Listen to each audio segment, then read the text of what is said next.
Shalom saudara-saudara semua, puji dan syukur kita dapat bertemu kembali dalam renungan singkat pada malam hari ini.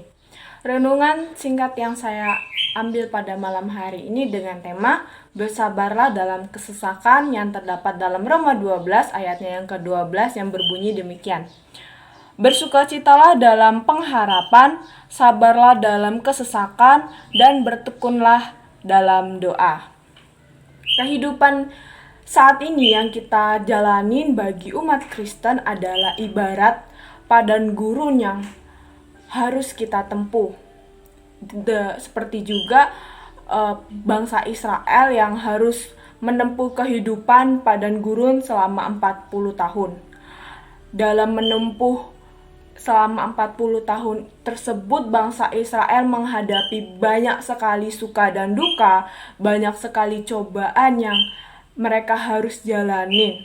Begitu juga di dalam kehidupan kita di dunia ini, kehidupan umat Israel di padang gurun itu adalah merupakan contoh bagi kita dalam menempuh kehidupan kita sebagai orang Kristen di dunia. Hendaklah perbuatan-perbuatan salah atau perbuatan-perbuatan yang jahat yang dilakukan oleh bangsa Israel selama menempuh 40 tahun dalam kehidupan di padang gurun itu tidak kita contoh, tetapi hanya perbuatan yang baik dan yang berkenan kepada Allah saja yang menjadi teladan bagi kita. Nabi Musa yang selama 40 tahun tekun melayani Allah dan memimpin umat Israel di padang gurun, suatu saat telah berdosa karena tidak menguasai diri dan menjadi marah sehingga melanggar firman Tuhan. Salah tindak atau salah ucap Musa ketika harus mengeluarkan air dari gunung batu menyebabkan Allah murka kepadanya. Tindakan Musa tersebut dipandang Allah sebagai tidak menghormati kekudusan Allah di depan bangsa Israel, sehingga ia dihukum, ia tidak dapat masuk Kanaan. Semuanya itu menjadi contoh bagi kita agar kita tetap menjaga penguasaan diri kita dengan sabar bila kita dalam kesesakan menghadapi orang banyak yang kita layani. Jadi kita harus mengendalikan diri dalam segala situasi, jangan kita teledor dalam mengambil keputusan, jangan kita teledor dalam melakukan perbuatan, apalagi perbuatan yang salah di mata Tuhan, karena itu akan membuat Tuhan marah. Dan kalau Tuhan marah kepada kita, maka Tuhan akan menunjukkan kekuasaannya kepada kita. Khusus sebagai seorang hamba Tuhan, firman Tuhan menegaskan bahwa seseorang hamba Tuhan tidak boleh bertengkar, harus ramah terhadap semua orang.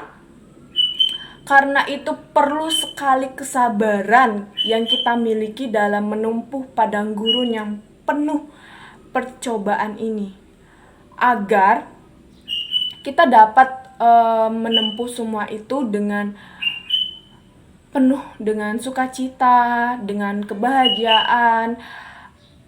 Kita dapat melewati itu semua dengan kuasa Tuhan, mengandalkan Tuhan dalam segala hal.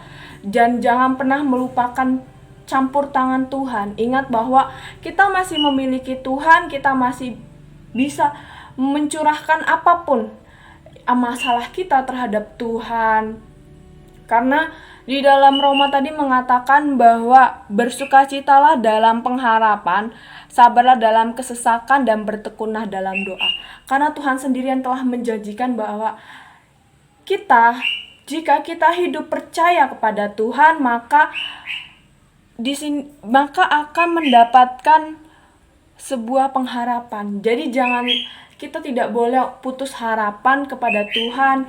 Kita tetap berdoa kepada Tuhan, kita tetap memfokuskan diri kita kepada Tuhan, agar kita bisa melewati padang gurun yang saat ini kita tempuh, agar kita bisa melewati suka dan duka, agar kita bisa melewati cobaan-cobaan yang Tuhan berikan kepada kita. Karena saya yakin dan percaya selama kita hidup di dunia ini, cobaan-cobaan itu akan selalu datang kepada kita silih berganti. cobaan ini sudah selesai, maka Tuhan akan memberikan cobaan lagi. Cobaan ini telah selesai, Tuhan berikan cobaan itu. Cobaan akan silih berganti, itu sebagai ujian kita. Tuhan memberikan ujian kita bahwa Tuhan ingin membuktikan bahwa kita sanggup atau tidak melewati ini semua. Jika kita jika kita tidak bisa melewati ini semua, kita pasrah, maka itu hidup kita tidak akan mendapatkan sebuah merasakan bahwa Tuhan tuh ada. Jadi Tuhan tuh akan selalu memberikan cobaan kita. Kita juga harus selalu terbuka kepada Tuhan, menerima dengan lapang dada, dan kita harus yakin dan percaya Tuhan akan selalu menolong kita agar kita lulus dan diperkenankan Tuhan untuk masuk ke tanah perjanjian, tempat perberhentian kita yang bahagia dan abadi itu. Sekian renungan singkat saya pada malam hari ini. Mari kita bersatu dalam doa. Bapa kami yang ada di surga, terima kasih atas berkat-Mu. Pada malam hari ini kami telah mendengarkan renungan singkat Bapa. Biarlah hidup kami Engkau pakai dengan seturut kehendak-Mu. Biarlah kami dapat melewati cobaan-cobaan itu hanya dengan seturut kehendak-Mu saja Bapa. Campur tangan dalam kehidupan kami agar kami bisa melewati kehidupan kami ini Bapa. Kami yakin dan percaya Engkau selalu ada di samping kami, memberkati kami dan menopang kami Bapa. Terima kasih atas berkat-Mu, hanya dalam nama Bapa, Putra dan Roh Kudus, yaitu Tuhan kita Yesus Kristus. Haleluya, amin.